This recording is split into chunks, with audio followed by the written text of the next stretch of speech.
What's up, everyone? This is Gail Dudley with your news in motion. How are you today? We have breaking news coming on as we are coming on ourselves this morning. So we want to get right to it. If you're in the room, let me know that you're here. I have a guest who's going to come on. I may even have another guest who may pop in, but we want to get this party started.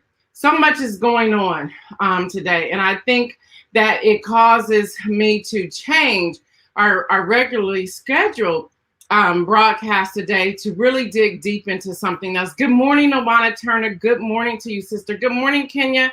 Good morning, Regina. Good morning. So, y'all, we are going to go a different direction this morning because we think that that is something that we must talk about as a community, so we know how to work with it within our community as a whole.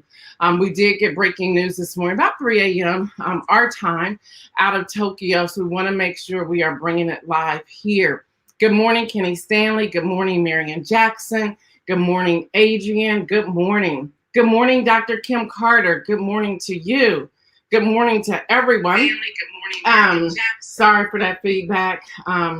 When you get breaking news and it's going to throw everything out that you're working on, we have been running around this morning trying to get all the pieces together. And we do have a guest that's coming in this morning. We may have two guests. That's what happens. And we of course, we identify those individuals who have who already makes themselves available. Good morning, Kelly Stanley. Good morning to you. Yeah, breaking news. Many of you may have heard already. Good morning to my biological sister, Patricia Laus. Good morning, Mary Jenkins. Many of you may have already heard this morning. We got it in at 3 a.m. our time. Tokyo's time, they're already into Wednesday. Good morning, Nicole Burton, that Simone Biles have pulled out of the individual as well. So everyone is talking about it. And I said, hey, News in Motion can talk about it also. So we got busy. We started shooting out the text messages, the emails, the press releases to see. We have one of our own that's coming on this morning to join us as well. Good morning to my biological brother, Louis Pryor III. Good morning, Karen. Good morning, Julie, Bryce. Y'all, good morning. Good morning, Shardinia. Good morning, Diane Ladybug. Good morning to all of you. So we have a whole lot to talk about. This person is one of our own. She actually lives in Powell, Ohio, Dublin, Ohio, but she's actually in Washington, D.C. right now. Good morning, Pastor Alex. Good morning, Regina. Good morning to everyone. Y'all, there's a lot that's going on. So again, we may see, we may have another person coming in. And I said, y'all, this is media. And my very own said, it's time for you to hire some staff, Mom, because you got us up here at like 3:30 in the morning trying to find people. And I just laughed. But I'm so glad we have a support list that we can pull from to see if anybody's available. There's a lot of people already on different circuits. And it's interesting. I'm going to share this with you. Take it as you like. I said, my first thought, you know how the enemy will speak to you and say, girl, you can't call up those people. But then at the same time, I heard God say, you know me, you can do all things through Christ that gives you strength. You can put out the same request like everybody else is putting out requests. And so then the other voice in my head was like, oh, you're just a small news thing. But then I had God say, don't despise small beginnings. Hello, somebody. Don't get me even started going there. I ain't even going to go there because God can do all things.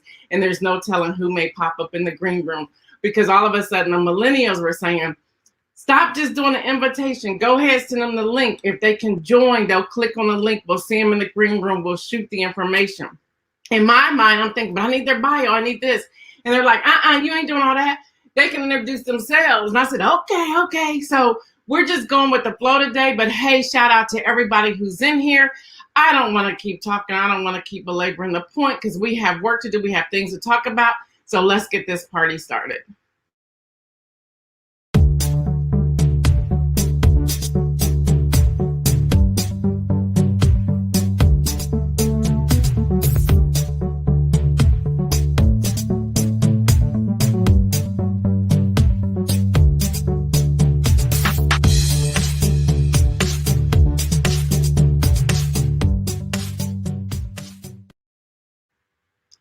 morning, Hester. It's so good to see you on here as well. Let me get to our quote for this week. Our quote comes from Jesse Owens.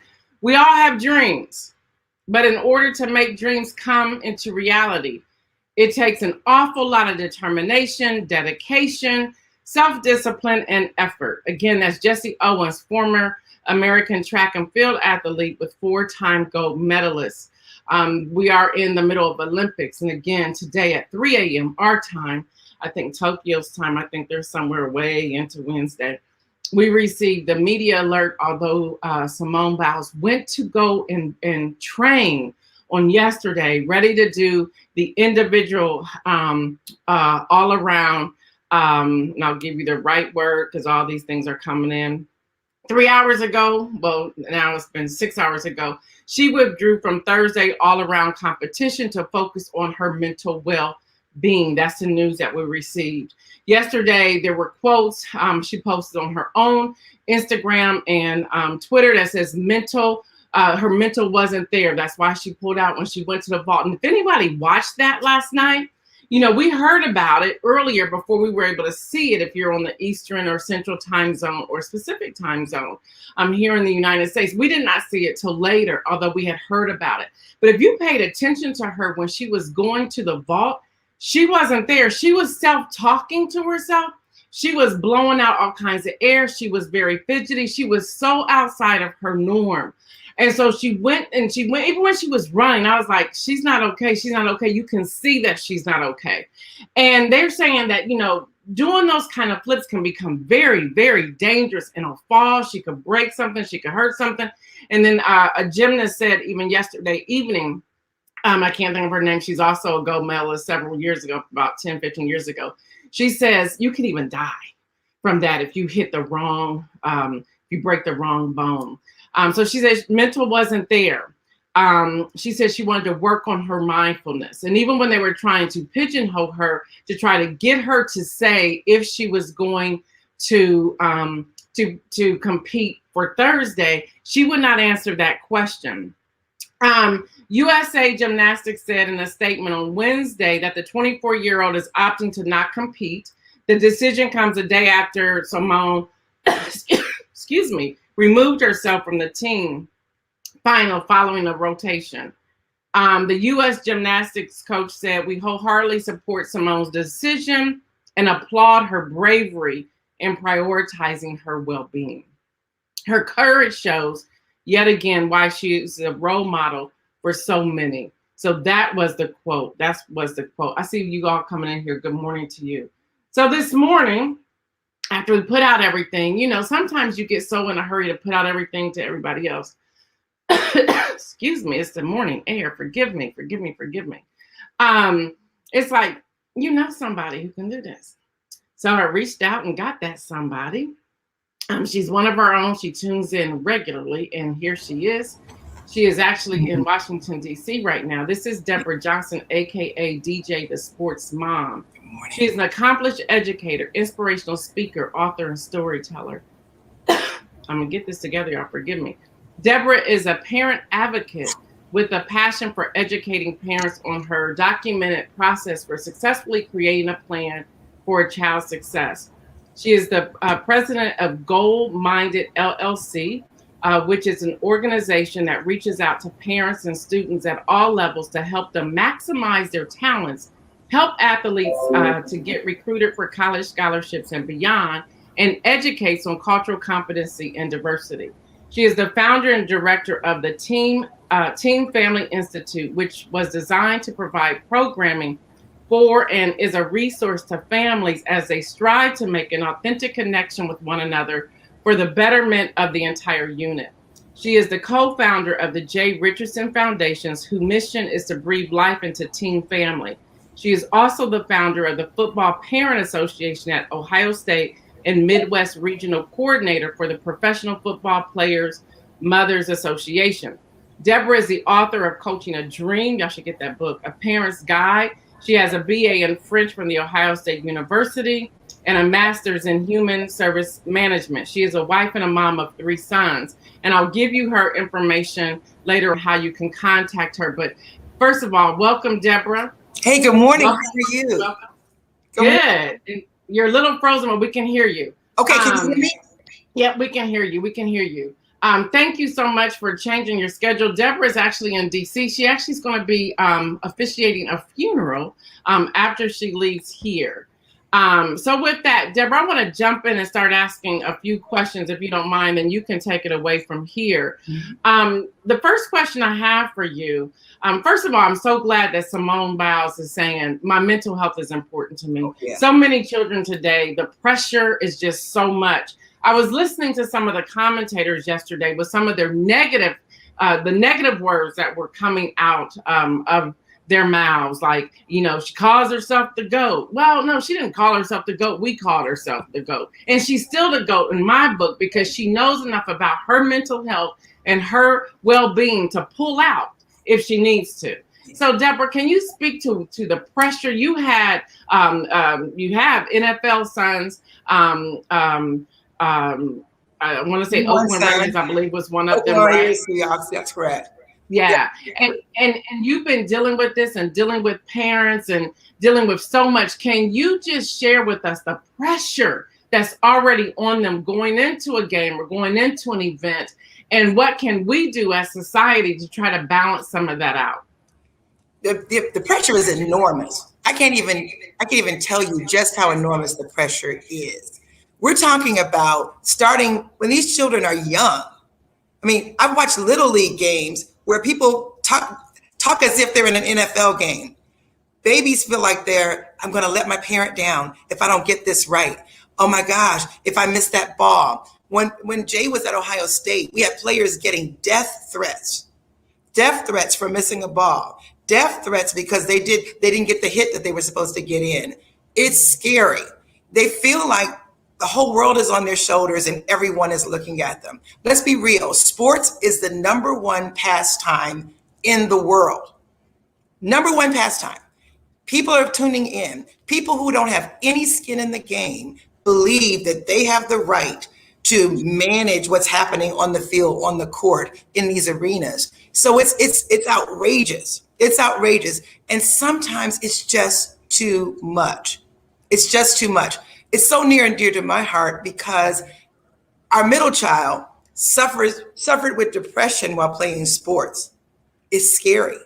It's really scary. And when you got pressure coming from every side, you know, it's not just when you're a collegiate athlete, you're concerned about the same things that other people in college are concerned about. And then on top of that, getting on the field, getting in the court, doing what you have to do, not letting anybody down, getting your one shot. And you've been objectified by your sport. So people only know you as an athlete. I don't care how smart you are. I don't care how many times people say they're going to med school. This kid's in engineering. Nobody cares. They just want to make sure that when you show up, you entertain us. You fulfill our dreams out there. And most of the pressure is coming from people who've never played sports in their life. That's the worst of it. That's the worst of it. Wow. And for those of you tuning in, I can see that she's freezing off and on. So I'll try to repeat some of what she's saying. And hopefully you can still hear her because I can still hear her as well. Good morning, Jeffrey and James. So some of the things that she is saying, and I see Kenya put it in here, and I'll pull this up as well. Kenya is saying so true. As a former collegiate student athlete, there is pressure, especially with men's football and basketball.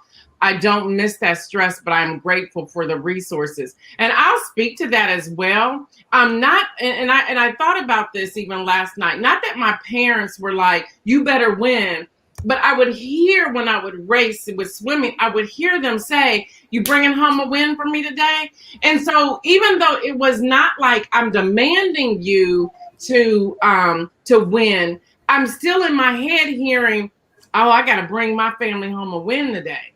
And that pressure, there is pressure. There's pressure. I didn't get any death threats, but there is pressure behind that. And Pastor Alex is saying you can't hear. Nawana Turner saying, my son played college baseball and the pressure was so great, especially being a minority in the sport. And I think that's a part of it as well. Come on, we have Naomi Osaka. Now she was eliminated after the third round in the Olympics. She was eliminated. But she was struggling, and the media was even saying there's so much pressure that we're putting on these people. So Deborah, you speak to parents everywhere. You're still with the National Football Association, football moms. Right. You've been on media broadcasts all over. What's one of the if there was one thing that you hear over and over and over again, what would that be? Over and over again is people just don't get it about how much pressure it is to perform day after day at that same level. The expectations are so high. And it's like being in a fishbowl. That's what I hear a lot. It's just like being in a fishbowl. You can't get away from it. It's not just on the field, it's everywhere you go. People want a piece of you. People think you owe them something. You know, they'll say things like, I was in a restaurant and this athlete didn't even stop to spend time with my child. My child idolizes this person. But they're just real people like anyone else, you know? And often they're young people. They're 18, 19, 20 years old. Does anybody remember being 18, 19, and 20? Oh my gosh, they're human. Okay. So what I'm hearing you say is they're coming to you saying, or they're coming to the athlete saying, sign this card, and you're like, well, I'm just out with my family. I mean, Right, right. can we not do this?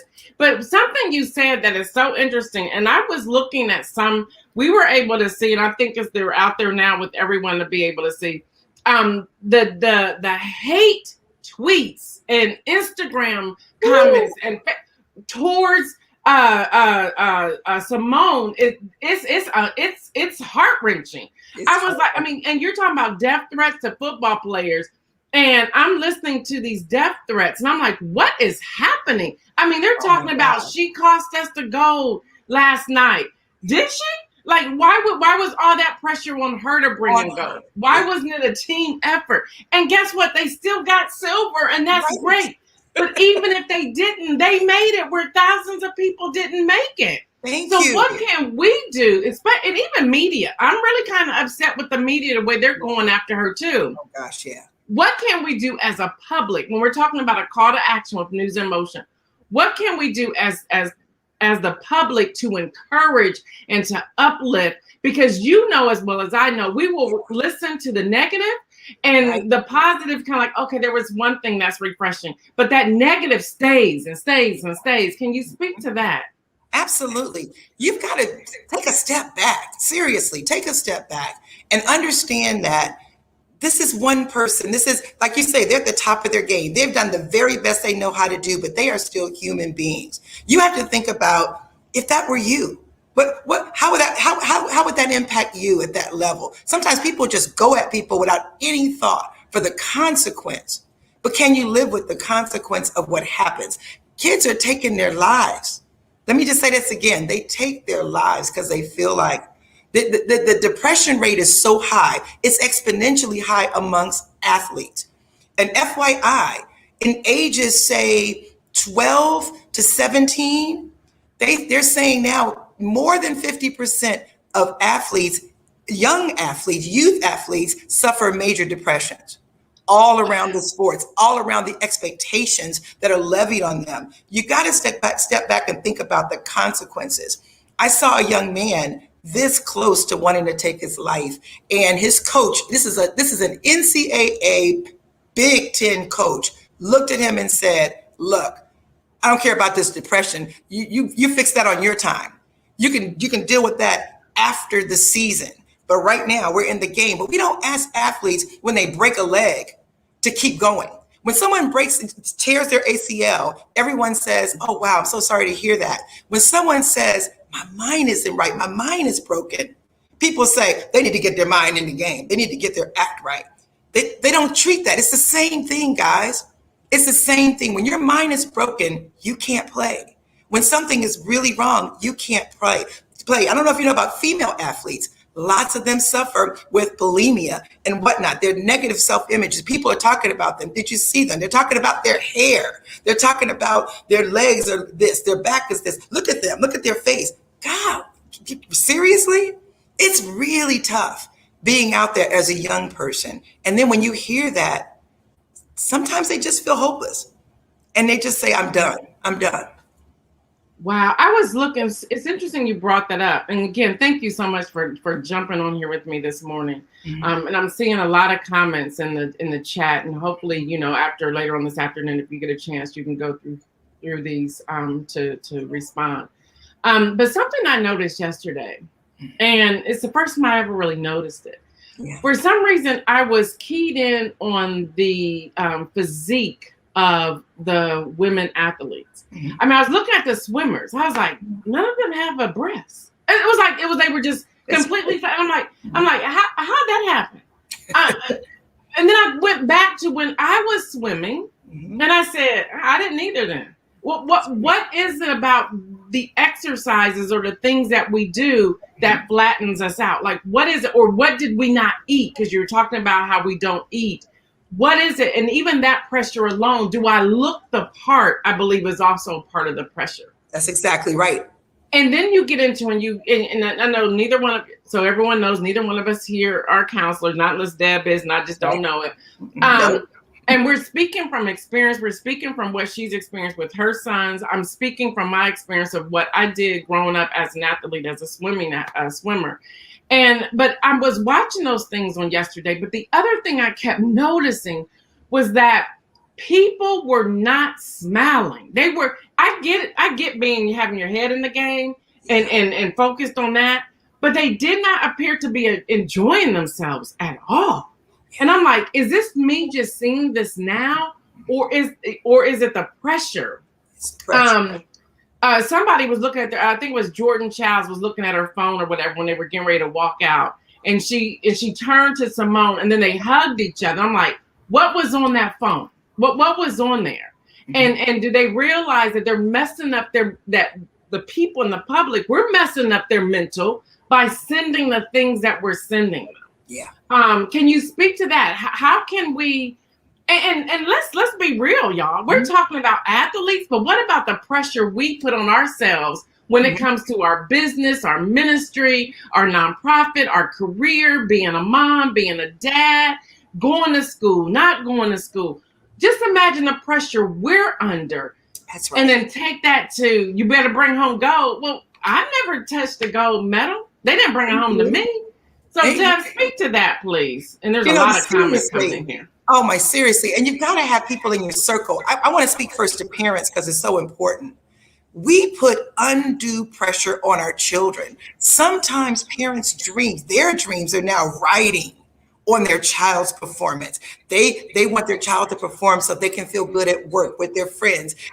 They want a little bit of that spotlight too. I see it all the time. And the child is shrinking. It's like, Lord, can I just get some help here? I remember Jay looking at me one day when I was bringing a fan to him. He said, Ma, I need you to be my gatekeeper, my protector. I need you not to be a fan. I need a mom in this one. And I hear it from Josh. They need you. When you're in that close circle, you need to be their mom, their auntie, their friend. Take some of that pressure off. You need to deflect some of it. They need to hear that positive voice from you at all times. Look, baby, this is a game, but it's just a game. At the end of the day, you've done your best. When you are these elite athletes, you are like in the top 1% in the entire world. You've already won. You have to keep telling your child that. And some people say, yeah, but everybody's trying to get, the reality of it is it comes and it goes so quickly. But the damage it does long term goes for years and years afterwards. You have athletes still beating themselves up 10 years later. That if I had just done this, if I had just gotten that shot, if I had just thrown the ball, and people are still looking at them and saying, you cost me. And there's so much betting going on in sports. You cost me, like literally cost me. My money is riding on you. So we got to back off from this. We definitely got to back off, but somebody has to be the positive voice in their ear. Let it out. And you got to hear this. At some point, it's okay to just say, if you're done, you're done. If you're done, you're done. Yeah. I will forever love, and nobody will believe I'm saying this, Charlie Weiss from Notre Dame, who at the time I was thinking, Charlie Weiss, whatever. I'm an Ohio State fan. But when he became my middle child's third coach, And I got a phone call from my child. I couldn't even breathe when he said, I just don't know. When he meant, I just don't know. Like, I don't know if I can do this, not just this, but just anything anymore. He was in the depths of depression. He was a senior at Kansas. And Charlie Weiss got on the phone with me and said, your son has given everything to this team. He's been a scholar athlete. I don't care if he ever plays another down, but what's important is his mental health, that he leaves this university doing well. Wow. And Josh never played another down, was there on senior day with the whole team, left there doing well. He said if he had to do it all over again, he'd go back to Kansas because some coach got it. I had a previous coach tell him he just thought his head wasn't in the game. And my child had lost 40 pounds in a couple of months, stressed out and literally sick. Jeez. Yeah, you got to watch it. It's some crazy stuff out there. It's not just coming from the athletes. It's not just coming from the fans. Sometimes it's literally coming from the coaches. And their pressure, the pressure is so great because their lives are riding on these children, these athletes doing what they're supposed to do. And so they push and push and push. And you've got the public saying, well, that's what they're being paid for. First of all, in college, that's not what they're being paid for. They're getting a scholarship like any other student. But the reality of it is, it's a lot of pressure, and we have got to back up and do something about it. Do you realize that a good group, like 70% of people in youth sports, by the time they are 12, drop out of their sport because they're tired? Because they're tired. At 12. Yes. At 12 years old. Yeah, Jeffrey Allen James said, doesn't the pressure start at the beginning of understanding with parents stressing their child to succeed? I think that has a lot to do with it. Kenya says, when you're an athlete, hormones are shifted, mental cycles are late, and growth differences happen. It's true. Diane is saying sports change your physical body as it shifts your hormones. Right. I'm missing some people. Y'all, I'm sorry. I'm trying to get as many of these as I can. Elisa is talking about the pressure. Regina says mental health is real. So it seems like in this thread, we're getting it. Yeah. Lori Wallace is saying this is so true, but sad. Latrice is saying the happy anniversary to you, Latrice and Fred. I wonder if everyone gets a trophy. There's that movement to the youth sports. So we've talked about that here on News in Motion before. There's so much in here, so I'm gonna let you get to this later on. I know I told you I was gonna keep you on time to get you where you need to go. So if I can ask you one last question before we go. Again, thank you, Deborah, for getting on here with me. And I think this can start a whole new topic and conversation as well. But you hit on something. And I don't think, until lately, and I appreciate Naomi Osaka, and I definitely appreciate Simone Biles.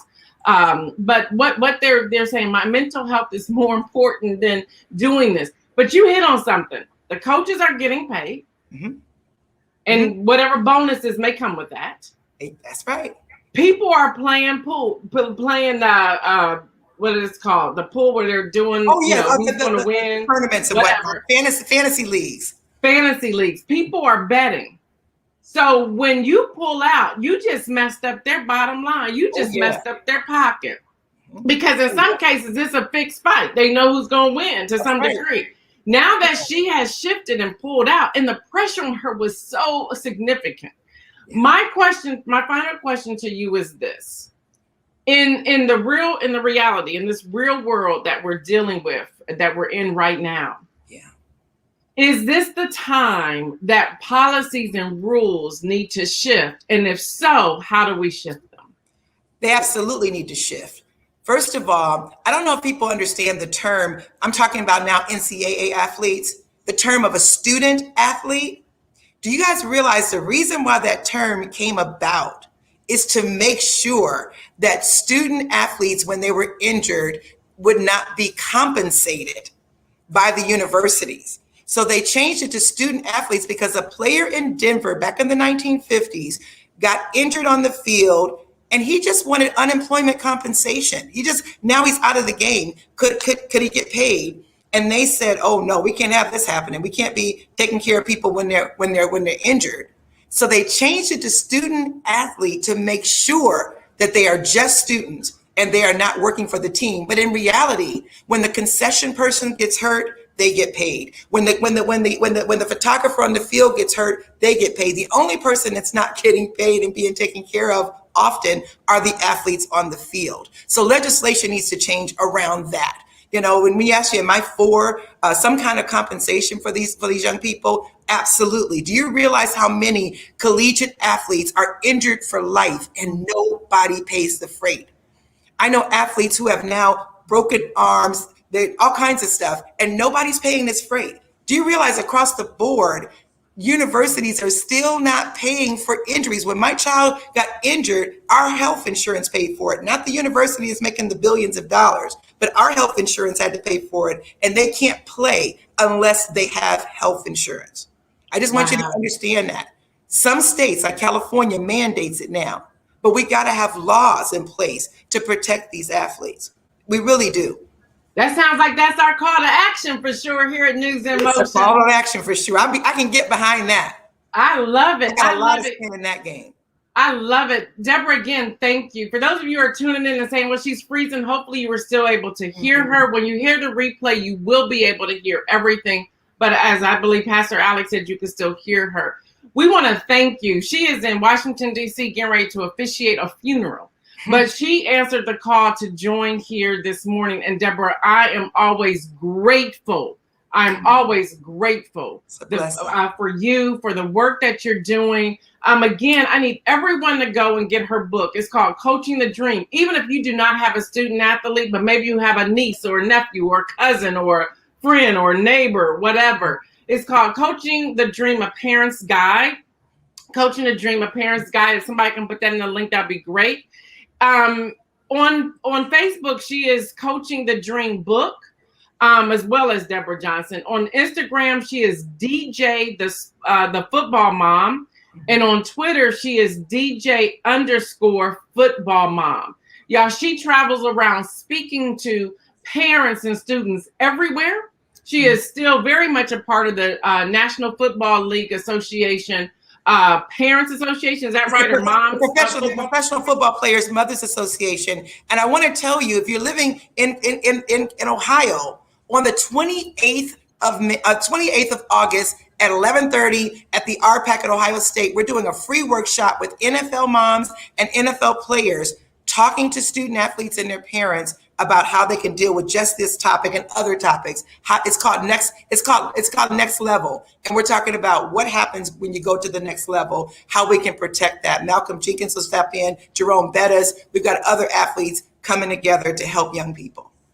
Thank you so much, Deborah. I'll be praying for you. I know you're on your way out, but I'll be praying for you. Thank you so much. Thank you so much. Take care. All right.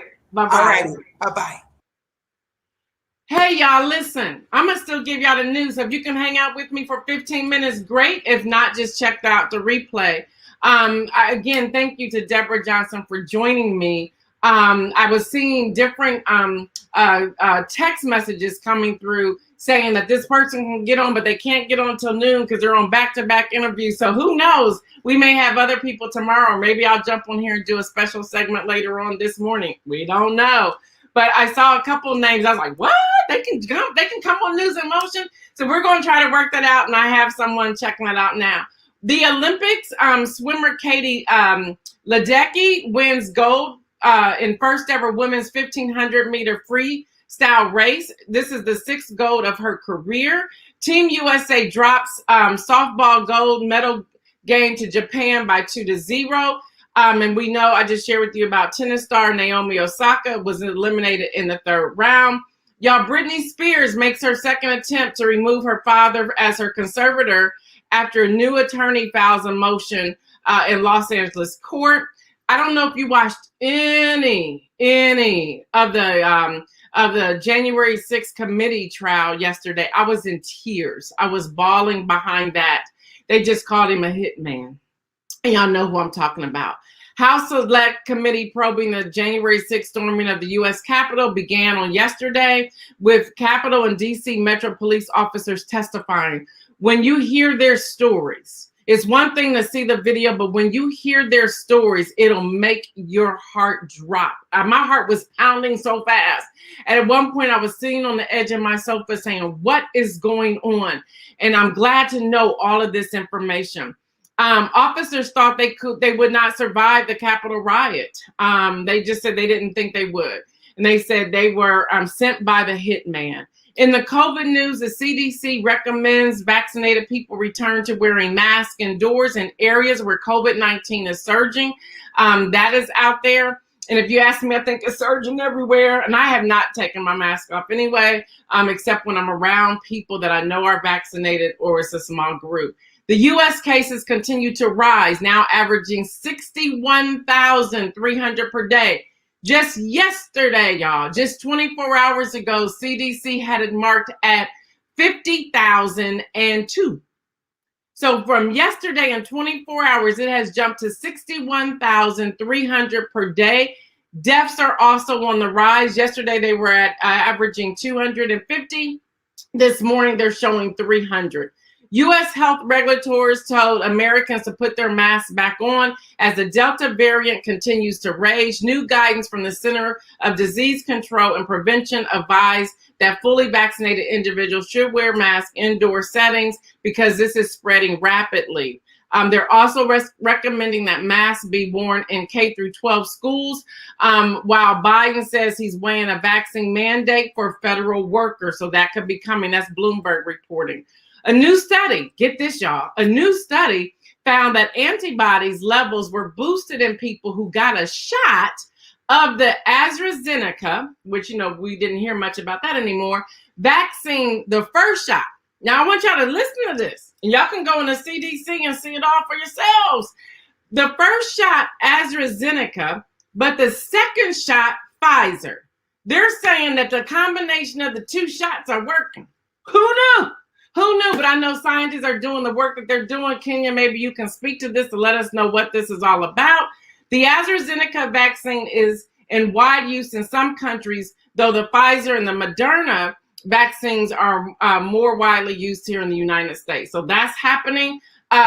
New York City Mayor Bill de Blasio announced yesterday the expansion of mandatory vaccine requirements for city workers. The same thing is happening in California. NPR is reporting that the man accused of killing 8 people, most of them women of Asian descent, in the Atlanta area massage businesses pled guilty to murder Tuesday in 4 of the killings and was handed 4 sentences of life without parole. I'm not mentioning his name. He's 22 years old. He still faces death penalties in 4 of the other deaths, which were being prosecuted in different counties. Y'all, Amazon and Blue Origin founder Jeff Bezos publishes an open letter to NASA offering to pay $2 billion to gain a contract to build a reusable lander. I don't know what that is. Anybody in space should know what that is. The agency awarded a similar contract to competitor SpaceX in April. For the win, Simone Biles. She gets it. She gets the win. She is taking care of herself. I'm asking the News in Motion family to please pray for her mental well-being, pray for the entire team, because now that you know that she's out, the pressure that's probably going to be placed upon the other team members. And kudos to Jordan Childs, who said, I can do it 2 times. I can get out here. And she jammed yesterday, helping out her buddy who had been training her and who encouraged her to stay in the game. So y'all, we want to continue to pray for these young people, these athletes everywhere, all throughout the Olympics, people who are wanting to strive and do some things that they have been dreaming of for the longest. Y'all, my inspirational message is this, and hear me. My inspirational message is this. Be mindful of the things that you say and do. Be mindful. Be mindful of the requests that you are making of other people. Be mindful. Ask yourself if you're willing to do it before you put that pressure on somebody else. Even yesterday evening, I sat back as all this was unfolding, and I was like, what kind of pressure have I put on my children? What type of pressure have I put on my husband? What type of pressure have I put on my siblings? What type of pressure have I put on my parents? What type of pressure have I put on people? What type of pressure have I put on the millennials? What type of pressure have I put on myself? And then I asked the question, is it worth it? Is it worth it? Pay attention to people. They may look well, but are they well? Pay attention. Pay attention to your own survival, to your own wherewithal, doing the things that you're doing. As News in Motion is getting ready to do some new things come September the 1st, and I want y'all to hear me, I'm sitting back saying, all right, we want to do a whole lot come September the 1st. And we want to push from September the 1st to Thanksgiving week. We want to push 110%. We want to push it. So at first I thought, well, I'm going to just take off a week in the end of August leading up to September the 1st. I'm reevaluating that. It may be the entire month of August. Yeah, because I never want to hit burnout like I hit back in June or May. Yeah. So I'm like, my mental health. I love the news, but how much is the news affecting me? Yeah. Crying yesterday, watching the January 6th commission, listening to 4 men who cried, whose voices were shaking, to listen to the representative Adam, is it Kinzinger, from Illinois, a Republican, how he cried responding to the 4 men. That's a lot of pressure. Pressure, like I gotta make sure I have these facts straight. Because I messed up the other day. I called Naomi Osaka. I said she was a teenager. She's 23 years old. And trust me, the haters came at me. She's not a teenager. She's 24. Yeah, it was a mistake. Yep, I kind of knew she was in her 20s, but I said a teenager. It was a slip. It really was. Heck, I slipped on my birthday and said I was 58 and not 56 when I was responding to Mike Nicholson. Trust me, I heard about it. So it's like, man, is it worth it? It's like, why do we attack people? Why do we want to call people out? Why do we want to highlight the mistakes? Why? We need to answer that question, why? So just putting you on notice. I don't know yet. I don't have an answer yet. I could be gone the entire month of August. Now, in my mind, I'm like, man, that's a long time. Will people come back September the 1st? But guess what? It's okay. I've always said, and I stand by it. 1, 2, or 3 people. It's all that matters in the first place. But I want y'all to take care of yourselves. Yeah. I want you to take care of yourselves. I want you to stay well. And as you're staying well, you can still make moves. Notice I removed the word bold. Every now and then I put in make bold moves. But sometimes you just have enough energy to take a baby step. And guess what? That's okay. Until tomorrow, I am Gail Dudley with your News in Motion. You stay well.